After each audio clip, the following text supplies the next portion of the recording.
La séance sur la fin de vie d'hier, on va en parler avec vous, Annie Le Houerou. Bonjour, merci beaucoup d'être là. Vous êtes sénatrice socialiste des Côtes-d'Armor, chef de file du groupe socialiste. Sur ce texte, sur ces débats sur la fin de vie, on va évidemment y revenir parce qu'il s'est passé beaucoup de choses au Sénat hier. Mais d'abord, on regarde ensemble les unes de la presse régionale. On en a sélectionné 3. D'abord, la une des dernières nouvelles d'Alsace. Une victoire agricole récoltée à Strasbourg. Les eurodéputés qui ont voté de justesse en faveur de la saisine de la Cour de justice de l'Union européenne sur la légalité du Mercosur. Un coup d'arrêt pour ce traité et une bataille remportée par les agriculteurs. Deuxième une, celle du Dauphiné. Le protoxyde d'azote, quand le gaz tue, en vente libre jusqu'à récemment. Le protoxyde d'azote, surnommé gaz hilarant, est aujourd'hui au cœur de plusieurs drames. Familles, médecins, élus alertent sur l'usage de ce produit dont l'usage détourné touche de plus en plus de jeunes. Et puis la dernière une, celle du Courrier de l'Ouest. Lactalis lance un rappel de son lait pour enfants. Le groupe mayennais a mis en place un rappel international de son lait infantile. 6 lots potentiellement contaminés par une toxine sont concernés. De quelle une avez-vous envie de nous parler? Lactalis.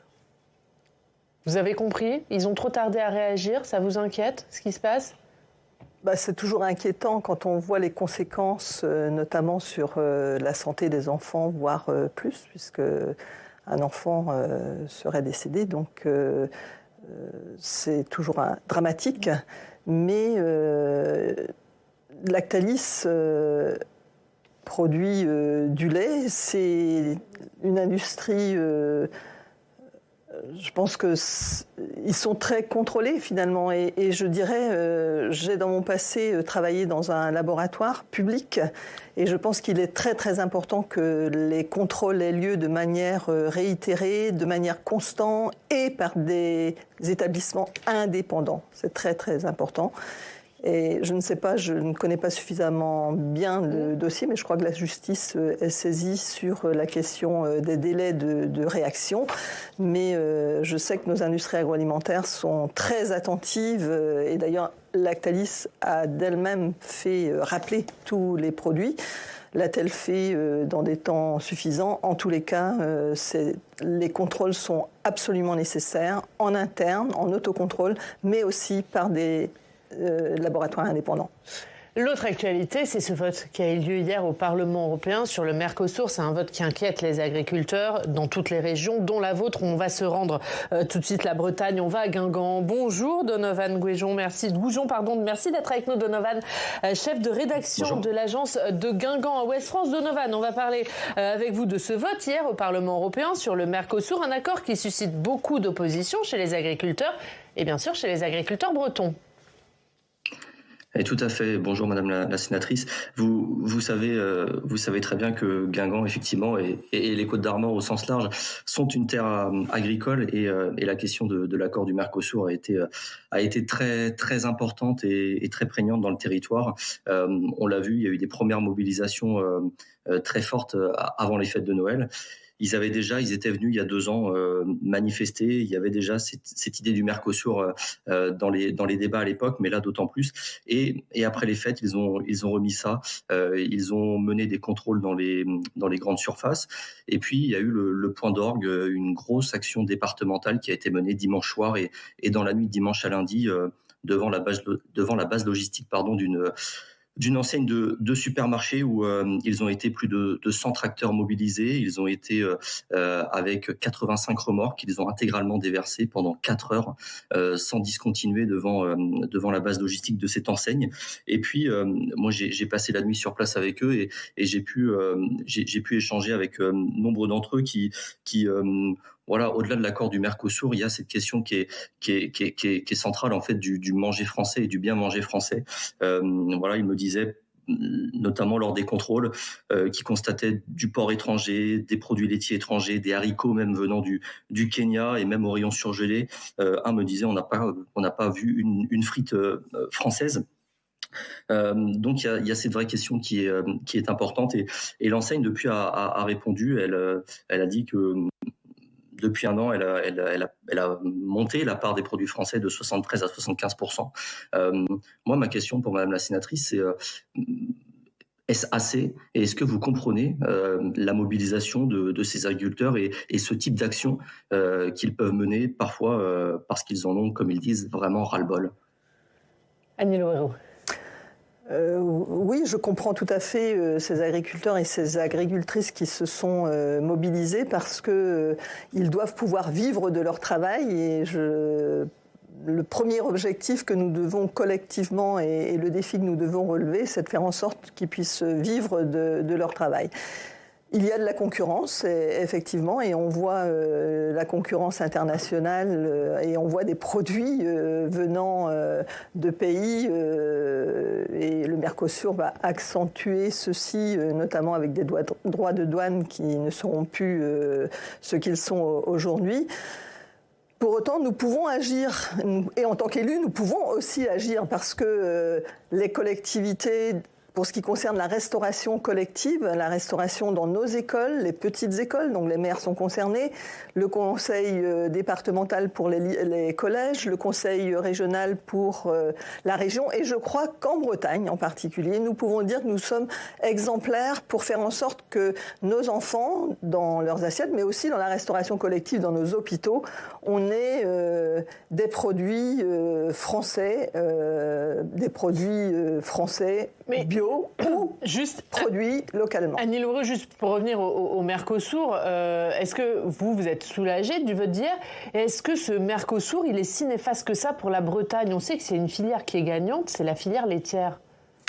Alors, il y a des gagnants, il y aura des gagnants, il y aura des perdants. Ce sont surtout les filières d'élevage, effectivement, qui vont être percutées par le Mercosur. Mais d'un autre côté, avec la filière laitière gagnante, est-ce que vous, en Bretagne, vous dites pas, finalement, ce Mercosur, c'est peut-être pas une si mauvaise chose que ça?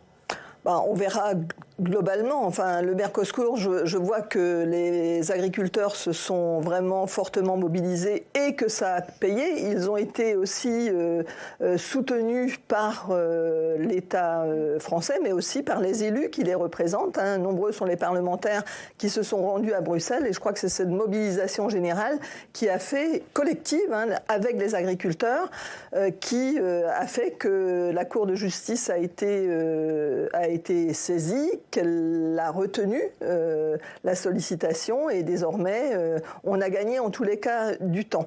Les producteurs laitiers aujourd'hui ont des revenus qui sont plutôt stables. Je pense que c'est une filière qu'il faut en tous les cas consolider. C'est une industrie agroalimentaire forte, en Bretagne en particulier, en France aussi.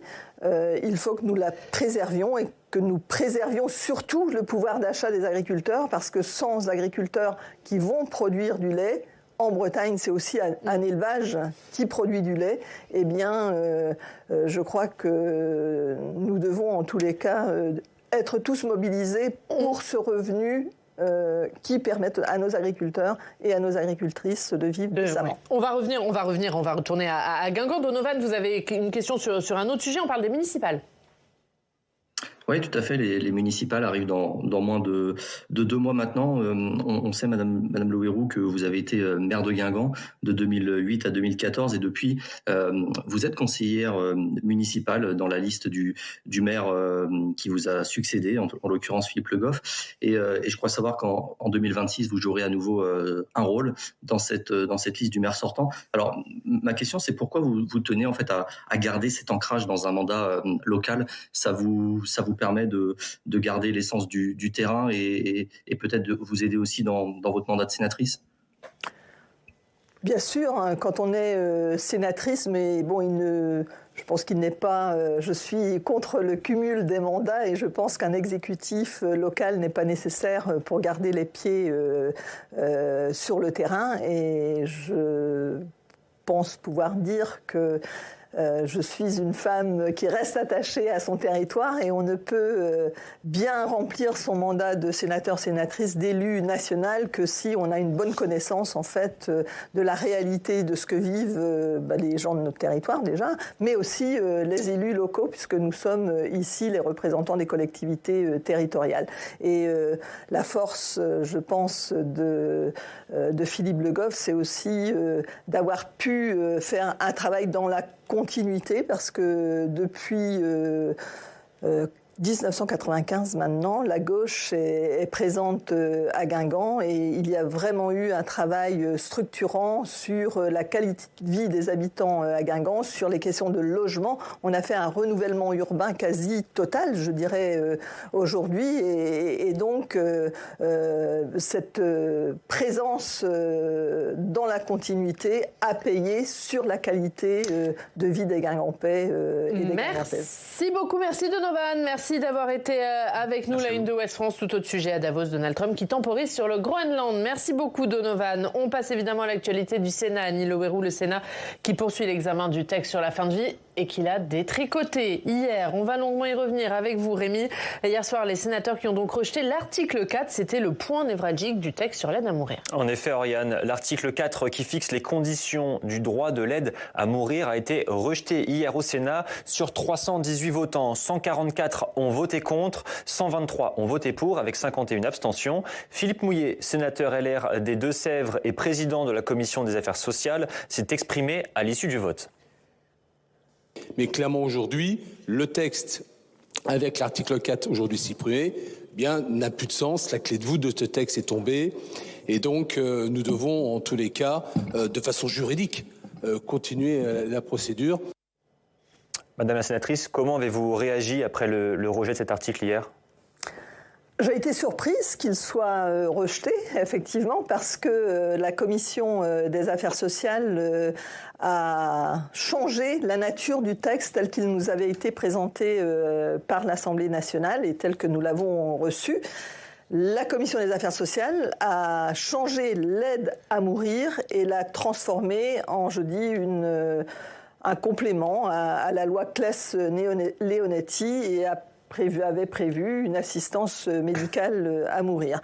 En fait, je crois que la droite a été prise à son propre jeu. Elle a voulu changer de cap par rapport au texte qui nous avait été présenté. Et puis la droite, donc les électeurs, sénateurs, sénatrices de la droite sénatoriale, n'ont pas suivi la proposition de la Commission des affaires sociales. Mais comment vous l'expliquez ? C'était une assistance médicale à mourir réservée aux malades dont le pronostic est engagé à court terme, qui avait été transformée par la Commission.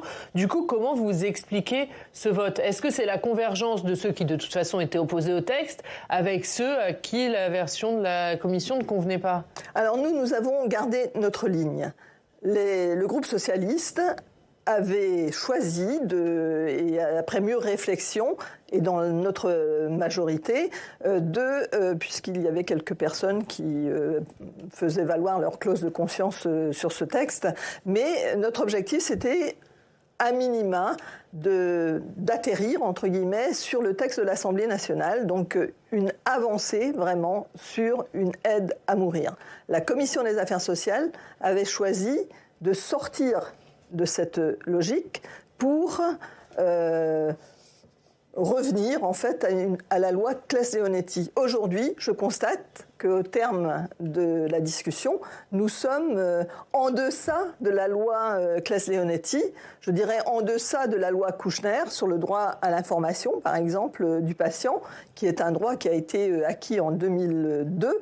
Et nous sommes, hier soir, revenus sur... Enfin, la droite sénatoriale a fait voler en éclats ce droit à l'information. Juste pour qu'on précise bien, parce qu'en plus du rejet du vote de cet article 4 qui précise justement les conditions de l'aide à mourir, les sénateurs ont aussi remplacé l'assistance médicale à mourir par, je cite, un droit au meilleur soulagement possible de la douleur et de la souffrance.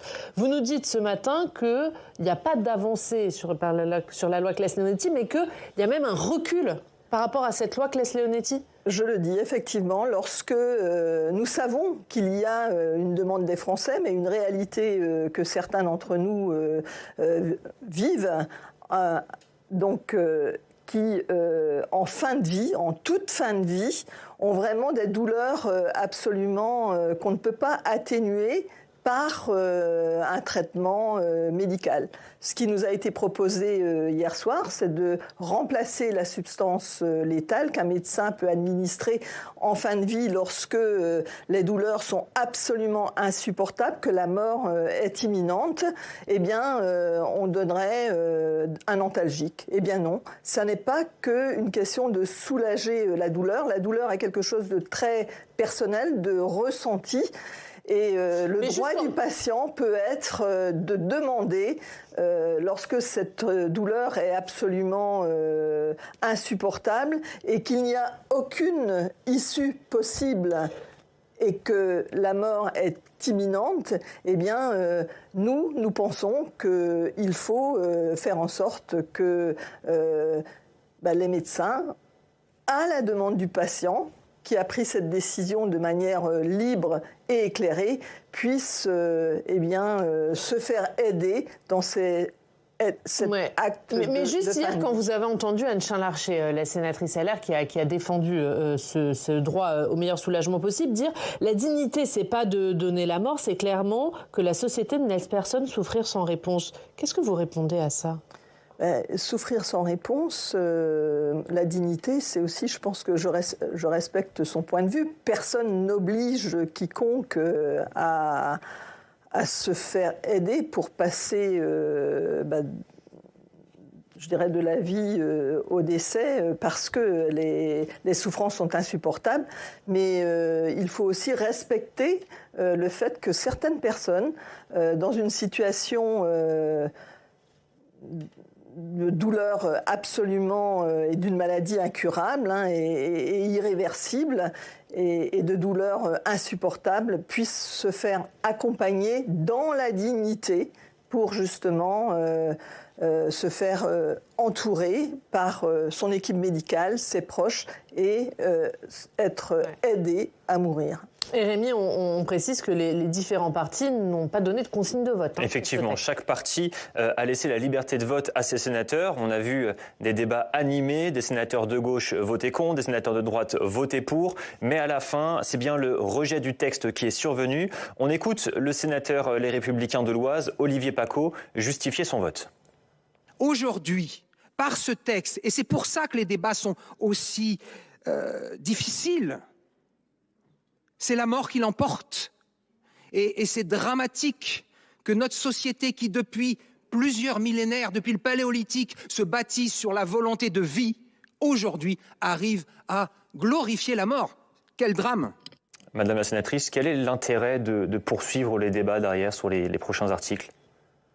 Alors nous avons fait le choix de continuer à défendre, effectivement, malgré le rejet de cet article 4, par respect d'une part, par conviction pour ce qui me concerne personnel, mais aussi par respect de tout le travail qui a pu être fait et par l'expression des citoyens et des citoyennes qui s'est par exemple révélée au travers de la Convention citoyenne.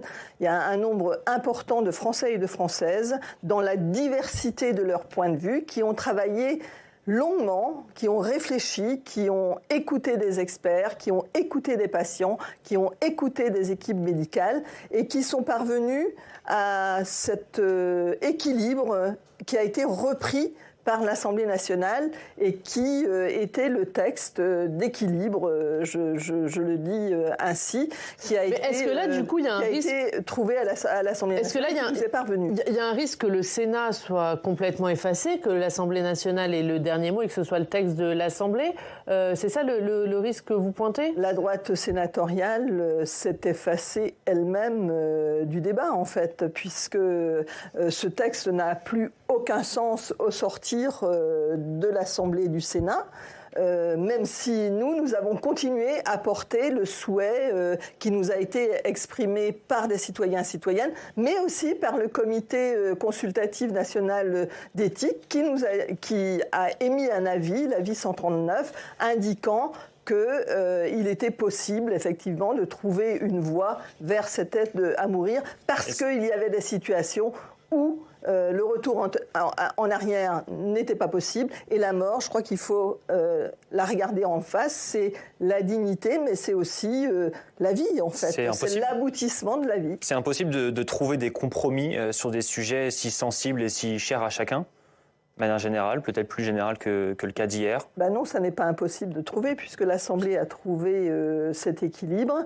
Nous aurions souhaité que la discussion se fasse sur cette base d'aide à mourir en l'acceptant. Je crois que la mort, il faut l'accepter, elle est inéluctable. C'est le propre de l'humanité, la mort. Donc il faut la regarder sereinement avec les équipes soignantes, chacun dans ses responsabilités et dans le respect du droit du patient et de la volonté de chacun et de chacune d'entre nous.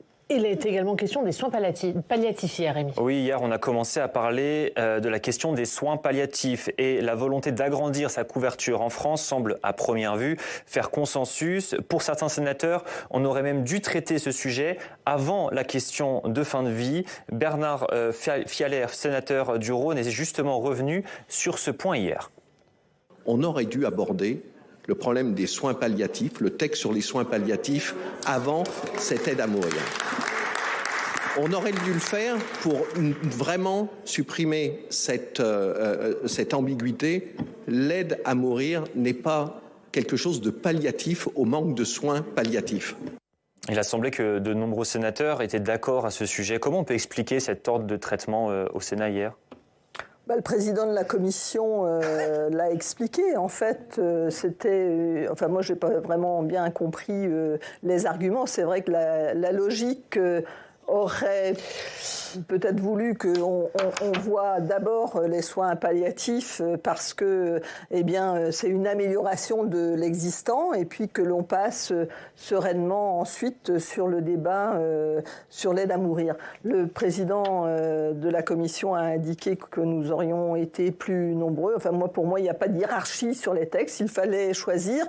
Nous avons pris les textes tels que la décision du bureau de la conférence des présidents l'a donné, dont acte. Enfin, je pense que c'était pas non plus essentiel, même si une certaine logique voudrait que l'on parle d'abord des droits existants pour les rendre effectif, parce qu'en fait, c'est la réalité d'aujourd'hui. 19 départements n'ont pas d'unité de soins palliatifs. Et je dirais même que là où il y a des unités de soins palliatifs, je prends par exemple mon département, dans mon département, il y a, en Côte-d'Armor, donc il y a une unité de soins palliatifs de 10 lits pour le département. C'est notoirement insuffisant. Et justement, vous le dites, l'accès aux soins palliatifs qui est difficile dans de nombreux territoires. On va aller en Meurthe-et-Moselle. Bonjour Vincent Hamel, merci beaucoup d'être avec nous. Vous êtes maire d'Yver-Gauche de Longwy. Vous avez adressé, vous, avec 16 autres maires de votre communauté d'agglomération, un courrier à l'Agence régionale de santé pour une maison de soins palliatifs. Expliquez-nous. Oui, bonjour à tous. Déjà, merci pour l'invitation. Effectivement, nous, on est dans un territoire nord meurthe-mosellan, aux frontières belges et luxembourgeoises, et avec des questions de soins qui sont prégnantes, et notamment sur la fin de vie. Et notre hôpital local, l'hôpital de Mont-Saint-Martin, ne dispose pas d'une unité de soins palliatifs. Il faut aller à 35 km d'ici à Hayange ou plus loin à Metz pour pouvoir avoir accès à une dizaine de lits aussi de soins palliatifs. Et donc, il nous semble nécessaire que sur notre territoire, on puisse accompagner en proximité nos patients pour respecter aussi leur dignité, permettre aussi à leur famille de pouvoir les accompagner jusqu'au bout, même si aussi sur le territoire, nous avons une équipe mobile de soins palliatifs qui fait aussi le travail, mais je crois qu'il faut aussi renforcer cela. Vous êtes à proximité de la Belgique. Est-ce qu'il y a des gens chez vous, sur votre territoire, qui font le choix d'aller mourir en Belgique, faute d'offres de soins palliatifs en France ? Oui, alors je dirais pas faute d'offres de soins, mais vraiment par choix aussi, parce que on parlait tout à l'heure, je crois, Madame la sénatrice, de dignité humaine. Je crois que c'est là aussi le choix de sa fin de vie, et la Belgique offre ce droit. Je sais que des associations aident des personnes en France à pouvoir se rendre en Belgique pour pouvoir avoir ce droit. Et effectivement, oui, ces cas existent pour abréger, non, c'est pas le bon mot, mais pour mettre fin à des souffrances, de manière choisie. Que pensez-vous des débats au Sénat et du fait que, notamment hier, le Sénat ait rejeté le principal article de l'aide à mourir ? Moi, je partage déjà une conviction, c'est que déjà, en termes de soins palliatifs, il faut renforcer la formation, l'accompagnement, les moyens aussi sur les territoires, je viens de l'exprimer. Et derrière ça, il faut aussi, je pense, pouvoir laisser le choix aux gens de choisir leur fin de vie, de choisir d'arrêter ses souffrances et de choisir comment ils comptent terminer leur vie. Et c'est vrai que parler de la mort dans la société, c'est compliqué parce qu'on n'aime pas en parler. Mais moi, je dis toujours, quand on naît, on signe son arrêt de mort, en fait. Donc, parce qu'on sait très bien comment ça va se terminer. Et on sait tous qu'on va terminer comme ça. Et donc, si on peut aider les gens à bien mourir, j'ai envie de dire, eh bien, faisons-le.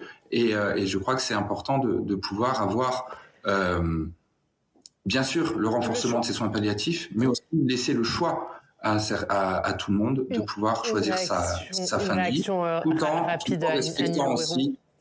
respectant aussi les soignants aussi, qui, pour des raisons de conscience, ne voudraient pas aller jusque-là. Je comprends tout à fait votre point de vue que je partage à 100%. Les deux sujets sont deux sujets différents. On a les soins palliatifs, il faut les renforcer. C'est un choix, un accompagnement dans certaines situations, mais le droit à mourir, c'est autre chose. Ça ne concerne pas les mêmes personnes, c'est autre chose.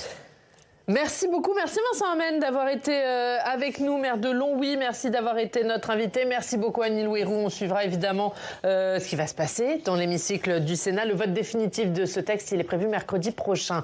Merci beaucoup d'avoir été avec nous.